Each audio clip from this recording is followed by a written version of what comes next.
এই দেশ, এই দেশের মাটি, মানুষই আমার সবকিছু। বাংলাদেশের সাবেক প্রধানমন্ত্রী ও বিএনপি চেয়ারপারসন বেগম খালেদা জিয়ার মৃত্যুতে শোকস্তব গোটা জাতি। রাজনৈতিক অঙ্গনের পাশাপাশি শোকের ছায়া নেমে এসেছে দেশের বিনোদন জগতেও। আপসহীন এই নেত্রীকে গভীর শ্রদ্ধায় স্মরণ করেছেন জনপ্রিয় অভিনেত্রী জয়া আহসান।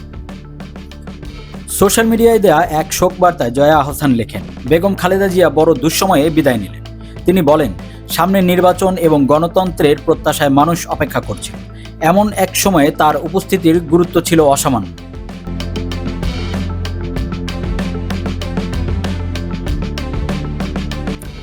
জয়া আহসান আরও উল্লেখ করেন, সামরিক শাসন বিরোধী আন্দোলন ও দেশে গণতন্ত্র প্রতিষ্ঠার সংগ্রামে বেগম খালেদা জিয়া ছিলেন অন্যতম প্রধান নেতৃত্ব।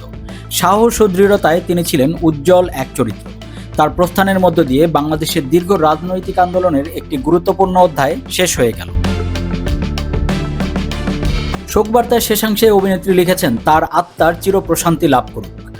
উল্লেখ্য, ৮০ বছর বয়সী বেগম খালেদা জিয়া মঙ্গলবার ৩০ ডিসেম্বর ভোর ৬টার দিকে রাজধানীর এভারকেয়ার হাসপাতালে চিকিৎসাধীন অবস্থায় মৃত্যুবরণ করেন। অন্তর্বর্তী সরকার জানিয়েছে, বুধবার বাদ জোহর জাতীয় সংসদের দক্ষিণ প্লাজা ও সংলগ্ন মানিক মিয়া এভিনিউতে বেগম খালেদা জিয়ার জানাজা অনুষ্ঠিত হবে। জানাজা শেষে রাষ্ট্রীয় মর্যাদায় তাকে তার স্বামী, প্রয়াত রাষ্ট্রপতি ও বিএনপির প্রতিষ্ঠাতা শহীদ জিয়াউর রহমানের পাশে দাফন করা হবে। বাংলাদেশের রাজনৈতিক ইতিহাসে আপসহীন নেতৃত্ব ও গণতন্ত্রের প্রতীক হিসেবে বেগম খালেদা জিয়া চিরস্মরণীয় হয়ে থাকে।